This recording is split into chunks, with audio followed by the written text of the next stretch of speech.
Lady Lucana is back mga kabsat. For today's gagawa tayo ng mashi mga kabsat. Ayan na, naka-ready na lahat. Tara at tayo magluluto mga kabsat. Ayan na yung lahat ng ating gagamitin mga kabsat ko.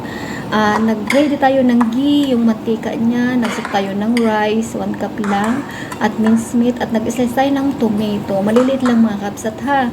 At nag-slice tayo ng bell pepper red and onion mga kabsat ko. Ayan. Nag-ready tayo ng coriander powder, yan parsley, at shabak. Shabak ang tawag nila, yung green na leaves din mga kabsat. At nakaready na tayo ng kusa at bell pepper green mga kabsat ko. At binutas na natin sa loob niya. Ayan. At tara, magluluto na tayo mga kabsat ko.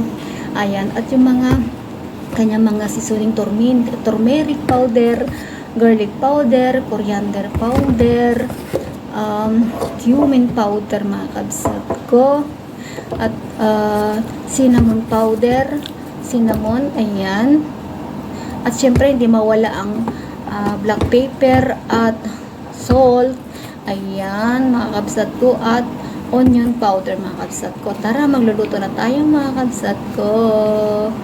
Ayan na lahat ang ating lulutuin. Maraming mga ingredients mga kabsat ko, at naka-ready na rin yung pag-steaman natin mga kabsat ko. Ayan. Ayan, lahat mga kabsat ko is lahat ng sinabi ko kanina is pagsamasamahin natin mga kalalabs ko. Lahat ng ating mga na-ready kanina, yung sinabi ko mga dahon-dahon dyan. Ayan. Ayan, at ilagay na natin yung minced meat mga kabsat ko. Pagsamasamahin lang natin yan, at hindi ko na rin niluto yung minced meat.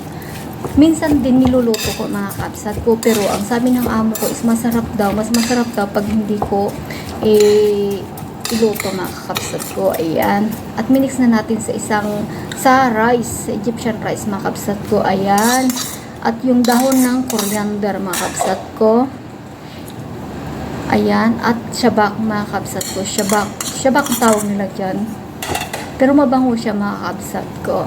Ayan. At yung parsley. Ayan. Ayan na mga kabsat ko. Lahat naman yan mga ingredients na yung pinakita ko kanina is pagsamasamahin lang mga kabsat ko. Ayan. Nilagay na natin yung kamatis, yung onion. Ayan. Lahat ng mga ingredients is pagsasamahin lang. Easy lang naman mga kabsat ko. Ayan. At hindi natin inubos yung kanyang red pepper kasi masyadong marami. At yan ang mga seasoning niya mga kabsat ko. Nabulol-bulol na naman ang manang nyo. Pasensya na kayo mga kabsat ko. Kayo na yung mag-adjust. Ayan. At yung mga seasoning niya na pinakita ko is pinagsama-sama ko na rin mga kabsat ko. Ayan. At ayan. Imikos-mikos natin yan mamaya mga kabsat ko. At ihalo natin yung kanyang mantika, yung ghee. Ayan. Damihan lang natin konti kasi mas masarap daw kung marami yung ghee niya mga kabsat ko. Ayan. Pagkatapos mekos-mekos lang natin mga kabsat ko. Ayan. Tapos na. Ayan. Mekos-mekos na natin mga kabsat ko ang ating lulutuin ngayon mga kabsat ko. Ayan. Masarap mag-mekos-mekos lalo na pag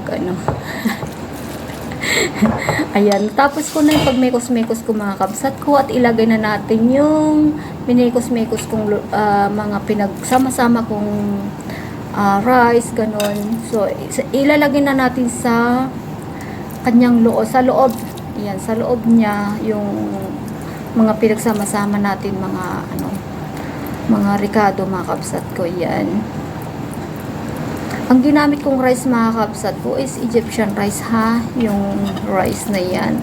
Ayan, ganyan lang maglagay mga kabsat ko. Napakasarap kaya yan mga kabsat ko. Isa sa mga paborito ko. Healthy food pa yan mga kabsat ko. Ayan, at tapos na yung ating paglagay. So, ilagay na natin sa steamer yan mga kabsat ko. Ayan, ganyan lang tubig niya ha. Hindi masyadong puno. Kalahati lang yung guhit ngayon mga kabsat ko. Ayan, ilagay na natin pa konti-konti pa. Patayo. Pero kahit naman na medyo pahiga siya, is okay lang naman mga kabsat ko. Kasi wala naman siyang sauce sa loob.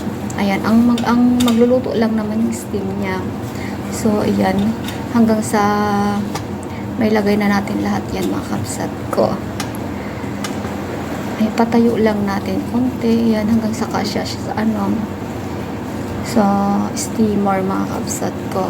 Yung tubig niya pala, mga kabsat ko, sinagyan ko siya ng asin yung steamer. Ayan, at naayos ko na si steamer at takpan na natin at iluto na natin, mga kabsat ko. Ayan, na siya, luto na, mga kabsat ko. Tingnan na natin kung luto na. Ayan, luto na, mga kabsat ko. Isa yan sa mga paborito ng aking amo. At yan na, mga kabsat ko, luto na, ready to serve na. Thank you for watching, mga kabsat ko. God bless and love you all.